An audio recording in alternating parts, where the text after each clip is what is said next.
นี่ขาว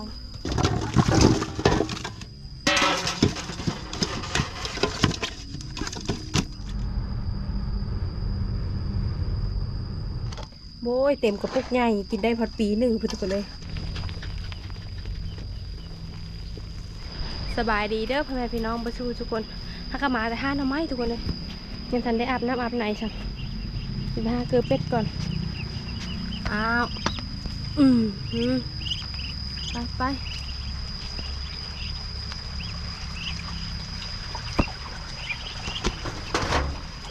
เมืองไก่กับผักไข่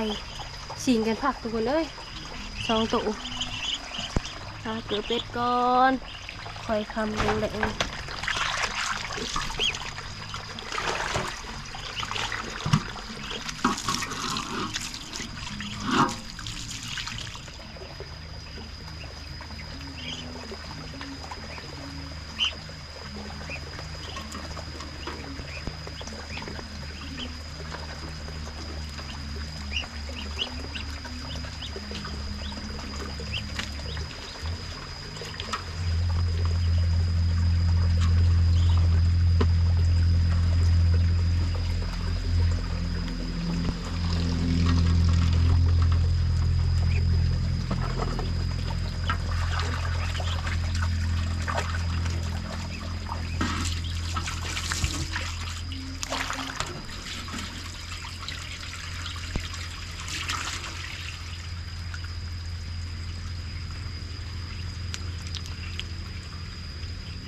เวชาวผู้ไทยเศร้ามาแรงมาปะไม่ได้เลยก็คือเกลือเป็ดเนี่ยจังเลย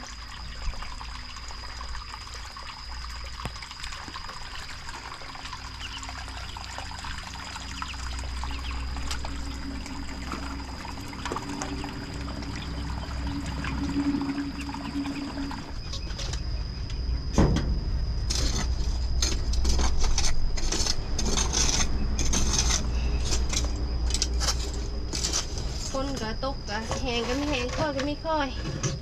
พอดีแต่อุ่ย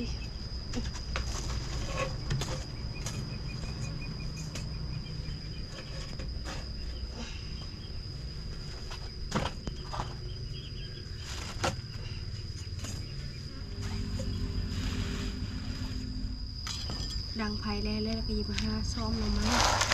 นี่ทุกคนทำไมเขากะ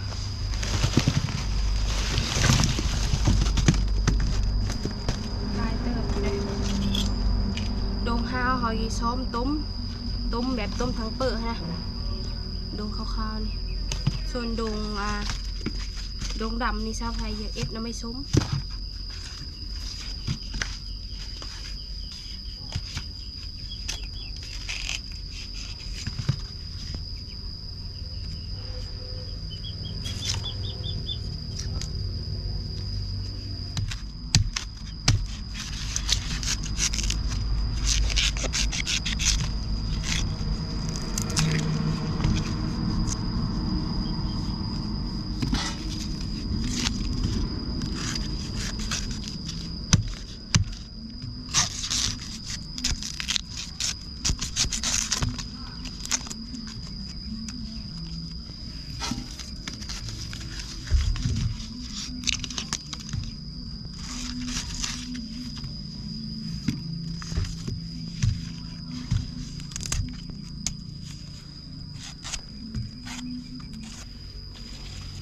มีคนอยากนำอยู่บ่เอาไม้นอกขาวๆนี่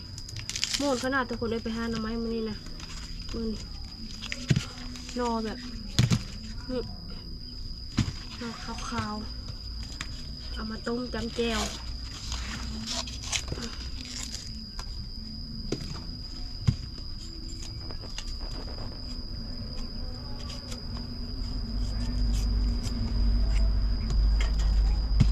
ซื้อเอามันกระเพาะเองทุกคนเลย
ำยังไง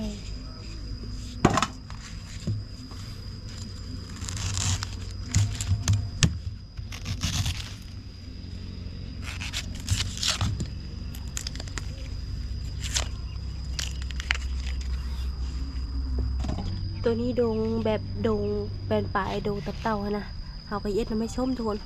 ชนตัวนี้เขาก็เย็ดต้มตัวนี้เอาไปล้างก่อน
ดำเขาจะใบแล้วก็จักแช่น้ำไว้คืนหนึ่ง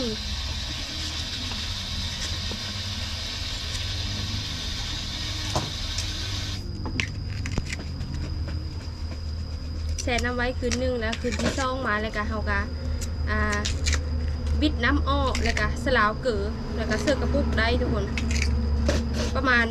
ทิศหนึ่งก็ได้กินน้ำไม่ส้มไม่ได้ออกเลยไม่ใช่เลย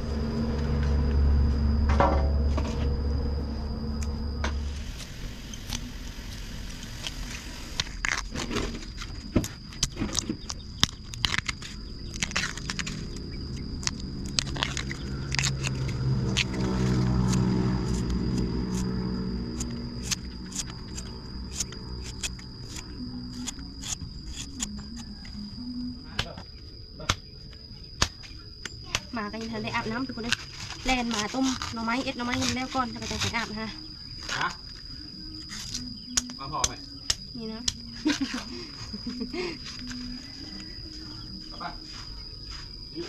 หน่อไม้อันนี้นะสลายเขาจะเอิ้นว่าหน่อไม้ไผ่ป้า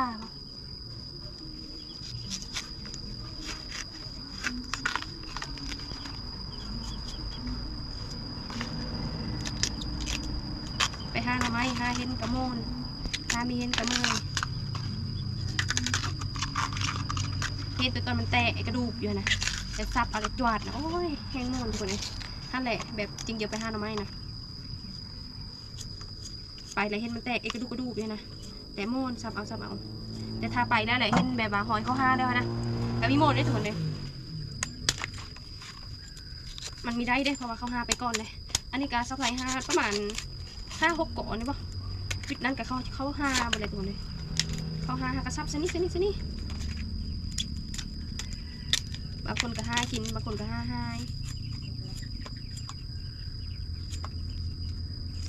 ก็ได้อยู่แต่ว่าเขาไทยไม่ไหวทุกคนได้ห้ากินยังไงห้าแต่ละปีก็ไม่ได้ห้าได้แต่กิน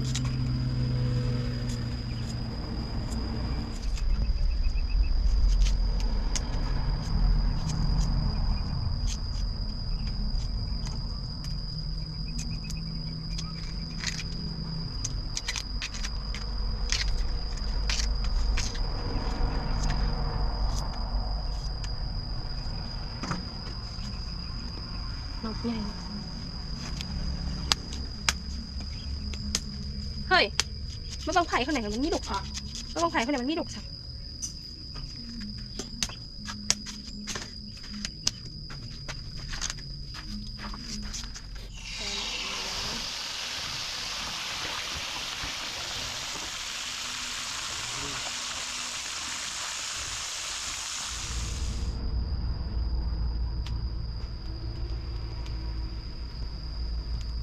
จากที่เราล้างแล้วแล้วก็เอามาจัก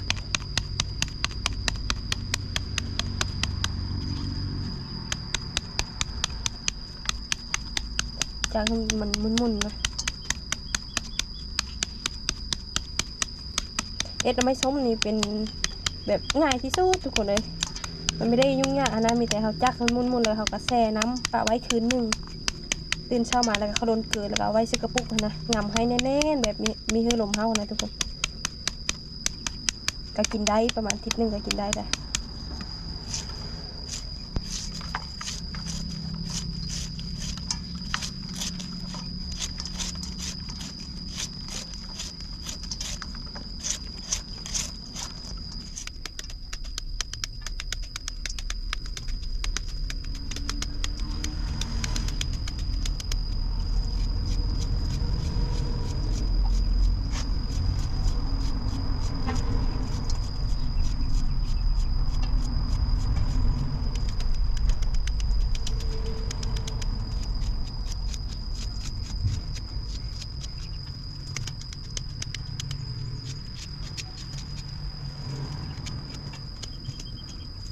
หน่อไม้4-5 โดนทุกคน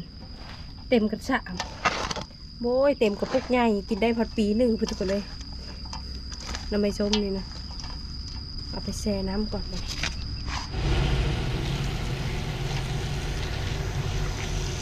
แช่น้ำปะไว้คืนหนึ่ง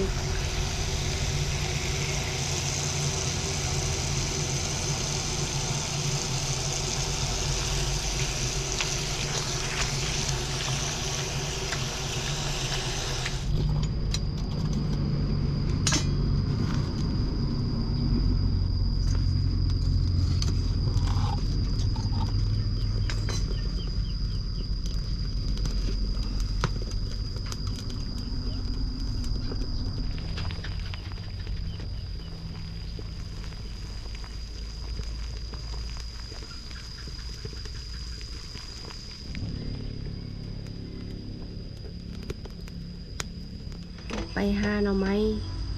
แต่บ่ายโมงเนาะแต่1 โมงเขาไปเนาะไม่ได้กินข้าวเที่ยงหมาอยากเข้าเดี๋ยวนี้กลายเป็นเก็บมงอยู่ปานแห้งนะมงสุด เดี๋ยวนี้กลายเป็น3 โมง 4 โมงเราไปจังเลย3-4 โมงเลยข้าวเที่ยงยังไม่ได้กินทุกคนกินข้าวเที่ยงเข้า4-5 โมงเลยปั้นทะลุแล้วเขาอ่ะกินม้ามันหมูป่าเข้าไว้แต่เมื่อเช้า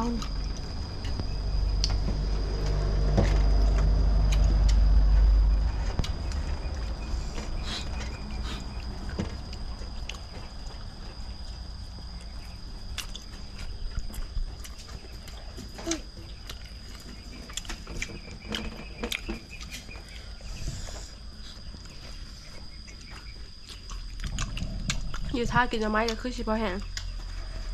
เพิ่มมันจืดฮะกินข้าวก่อนได้เพิ่มกินข้าวก่อนกินข้าวเที่ยงมาแหวะเบาเดี๋ยวเขาตัดมาได้ยินเดือดกันนะ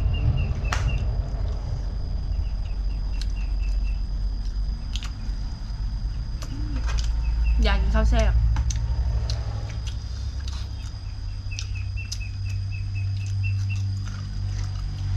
4 โมงแหละกินข้าวเที่ยงเฮ้ยมาบักเขาเที่ยงอ่ะบักเขาแหลกอ่ะ10 โมงคืน11 โมงเพื่อนแล้วเมื่อคืนบัก11 โมงก็คือจะเข้าแล้ว